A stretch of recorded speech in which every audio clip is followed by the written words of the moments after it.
5 seconds. Start.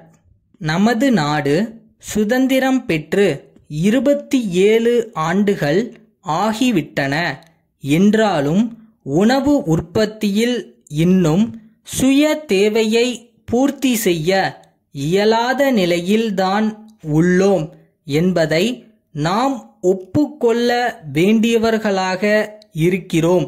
இன்றைய நாட்டு நிலையும் இதைத்தான் நமக்கு உணர்த்துகிறது. பருவமழை தவறியதே இந்த நிலைக்கு முக்கிய காரணமாக அமைந்திருக்கிறது. வளர்ந்து வரும் நமது நாட்டின் பொருளாதாரத்தை இந்த நிலை பெரிதும் பாதிக்கிறது. கடந்த பல ஆண்டுகளாக நாட்டு மக்களின் இன்றியமையா தேவையான உணவுப் பொருள்கள் உற்பத்தியில் அரசு உன்னிப்பான கவனம் செலுத்தி வந்துள்ளது என்பதை மறுக்கவோ மறக்கவோ முடியாது.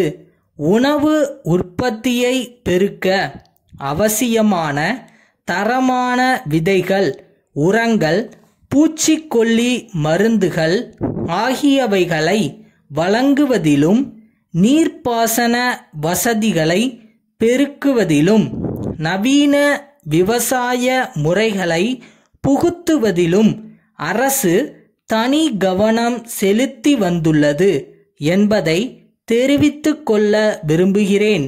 இதன் விளைவாக உணவு பொருள்களின் உற்பத்தி கணிசமான அளவுக்கு உயர்ந்தது. எனினும் உணவு உற்பத்தி நமது தேவையை பூர்த்தி செய்யும் அளவுக்கும் குறைவாகவே உள்ளதே தவிர உபரியாக இருப்பதாக கருத முடியவில்லை. ஆங்காங்கே உணவு தட்டுப்பாடு உள்ளது. இந்த நிலை மாறவும் விலைகள் ஏறாமல் இருக்கவும் தகுந்த நடவடிக்கைகளை அரசு எடுத்து வருகிறது. பொது மக்களுக்கு நியாய விலையில் அரிசி வழங்கும் ஏற்பாடு நடைபெற்று வருகிறது. அரசு எடுக்கும் முயற்சிகள் வெற்றி பெற வேண்டுமானால் பொதுமக்களின் ஒத்துழைப்பு மிக மிக அவசியம் என்பதை தெரிவித்துக் கொள்வதோடு அது தாராளமாக கிடைக்கும் என்ற நம்பிக்கையும் எனக்கு உண்டு. விவசாய பெருமக்கள் தாங்கள் உற்பத்தி செய்த உணவு பொருள்களில் தங்களுக்கு தேவையான அளவு போக மீதியை கூட்டுறவு ஸ்தாபனம் அல்லது அரசு துறை அதிகாரிகளிடம் விற்றுவிட வேண்டும் என்று கேட்டுக்கொள்கிறேன். அதேபோல அரிசி வாங்கி உண்பவர்களும் தேவைக்கு மேல் அதிகம் வைத்துக்கொள்ளக்கூடாது என்றும் கேட்டுக்கொள்கிறேன். கடத்தல், பதுக்கல் போன்ற சமூக விரோத நடவடிக்கைகளில் ஈடுபடுபவர்களை பற்றி ஆங்காங்குள்ள அரசு அதிகாரிகளின் கவனத்திற்கு கொண்டு வருவது ஒரு சிறந்த மக்கள் சேவை என்பதை வலியுறுத்த விரும்புகிறேன்.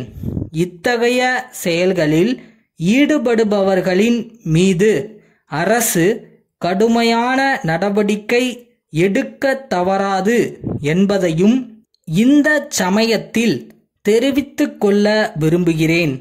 உணவு உற்பத்தியில் அபிவிருத்தி காண வேண்டுமானால் கிராமங்களின் வளர்ச்சியிலும் விவசாயிகளின் முன்னேற்றத்திலும் அதிக கவனம் செலுத்துவது இன்றியமையாததாகும்.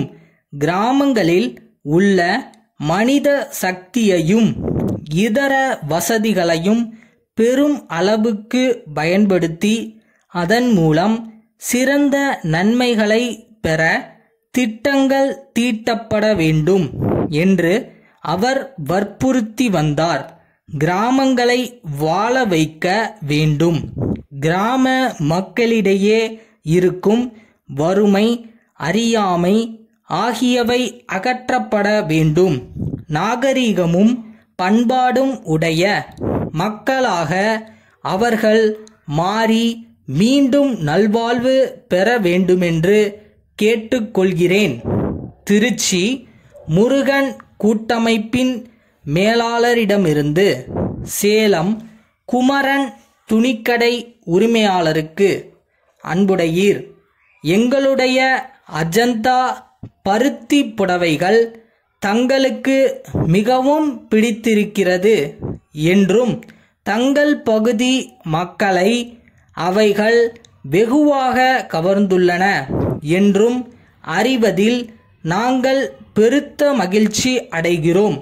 நாங்கள் கடந்த ஏப்ரல் திங்களில் அனுப்பி வைத்த பட்டுப்புடவையின் விலையை பற்றி தாங்கள் குறிப்பிட்டுள்ளீர்கள். விலையை குறைப்பது இயலாது என்பதை நாங்கள் வருத்தத்துடன் தெரிவித்துக் கொள்கிறோம்.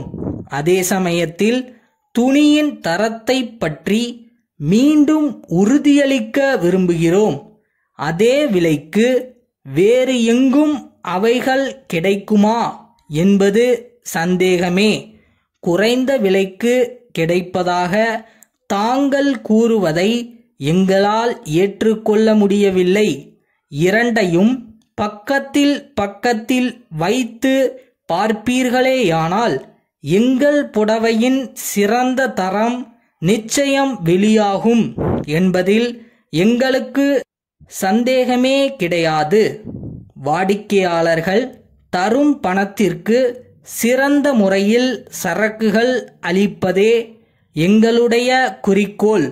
இந்த முயற்சியில் நீங்கள் எங்களுக்கு உதவ வேண்டும் என்று கேட்டுக்கொள்கிறோம். தங்கள் நம்பிக்கையுள்ள